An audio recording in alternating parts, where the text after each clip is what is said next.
Happy Friday, everybody. Now this is your fourth stimulus check update and daily news report. Now first, everyone, I would like to announce the winner of this week's free $100 Amazon gift card. So folks, the winner of this week's Amazon gift card giveaway is Patty Baker. Congratulations to Patty. You have just won a free $100 Amazon gift card. Now if you folks didn't win an Amazon gift card this week, don't feel bad because next Friday, I'll be announcing another winner of a free $100 Amazon gift card. And if you would like to enter this giveaway, then all you have to do is subscribe to my channel and share this video with your friends and family. To the mayors, school superintendents, educators, local leaders who are standing up to the governor's politicizing mask protection for our kids, thank you. Thank you as well. The fact is that many people across the country are about to receive more stimulus relief from their state governments. While only a few states have currently offered stimulus money to residents, it is possible a growing number will take similar action. And that's because the federal government provided states with substantial funding for relief, and many locations may decide to give some of that money back to their citizens. California has authorized payments of $600 to qualifying taxpayers in the state who make under $75,000. An additional $500 is also available for dependents. In the state of Florida, only first responders and educators are eligible for a fourth stimulus check from the state. And this stimulus check will come in the form of a $1,000 payment.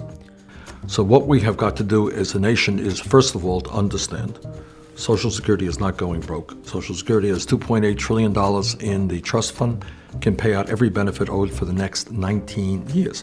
But that's not good enough. What we need to do is expand Social Security benefits because people can't make it on. Residents of New Mexico who are not eligible for their federal stimulus checks can receive a payment from the local government, with the money going to the lowest income state residents first. And if you guys live in the state of New York, you could also be set to receive a fourth stimulus payment from your governors. The state of New York created a $2.1 billion fund to provide payments of up to $15,600 for workers. Thank God that we have heroes like you, and I stand with you all, and America should as well. Now, let me turn to the focus of today's remarks. There aren't a lot of things that almost every American can agree on. But I think it's safe to say that all of us, whatever our background or our age, or where we live, can agree that prescription drug prices are outrageously expensive in America. Who are undocumented and who are thus excluded from receiving federal stimulus relief.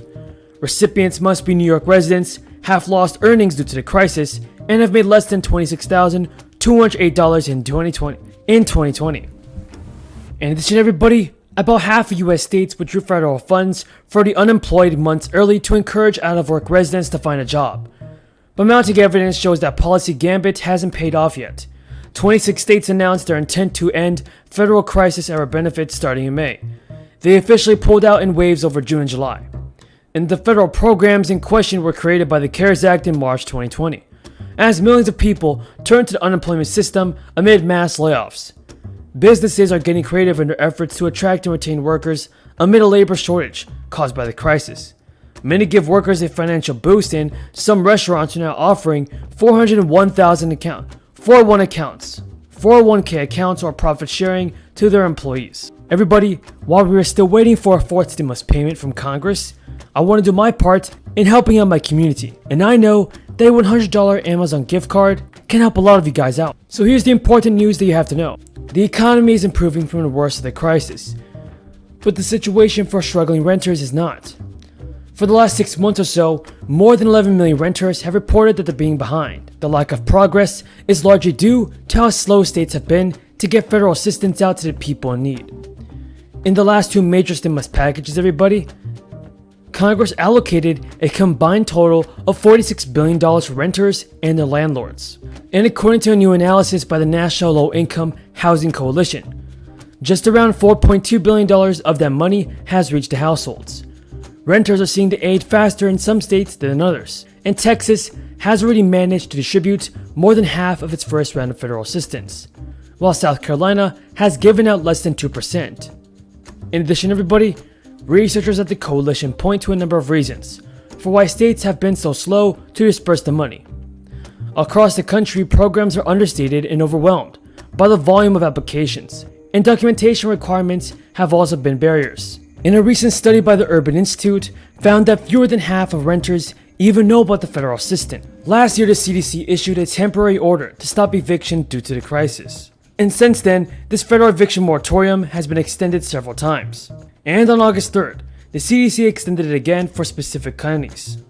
For specific counties, but renters in counties where the order does not apply now face the possibility of eviction if they still owe back rent. If you're a renter facing eviction, there are several sites and services available to you. Connect with state and local organizations that are distributing federal rental assistance in their communities by visiting the Consumer Financial Protection Bureau's new rental assistance finder. You can also check your local court system for more details about the eviction process and your rights as a tenant.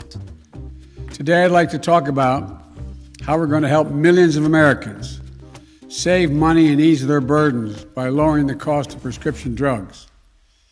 Let me start by acknowledging the groundbreaking and life-saving work that many pharmaceutical companies are doing. Look no further than the vaccines they're manufacturing and delivering that are helping us beat this pandemic and save lives. But we can make a distinction between developing these breakthroughs and jacking up prices on a range of medications for a range of everyday diseases and conditions. Right now, right here in America, we pay the highest prescription drug cost of any developed nation in the world. Let me say that again, of any developed nation in the world. For nearly 50 years, she's had to take insulin to stay alive. But you know what she told me? She said she doesn't worry about becoming blind or her blood sugar dropping dangerously low, the natural worries of anyone with type 1 diabetes. She worries about being able to pay for her prescription drugs. During our conversation, she pulled out a vial of insulin from her bag. In 2001, she said, that single vial cost $32 a bottle. Today, that exact same bottle with the same exact formula, no changes, costs $280 per bottle. Gail and her husband work hard. They spend wisely. Because of the cost of her prescription drugs, her husband may not be able to retire. They drive the same car, she said, she's had for 17 years, unable to afford repairs or a new one. And Gail's not alone. It's estimated that more than 34 million Americans, 10% of the population of the United States, have diabetes, including more than 1.5 million of those who have type 1 diabetes. And the outrageous cost affecting everyone across the board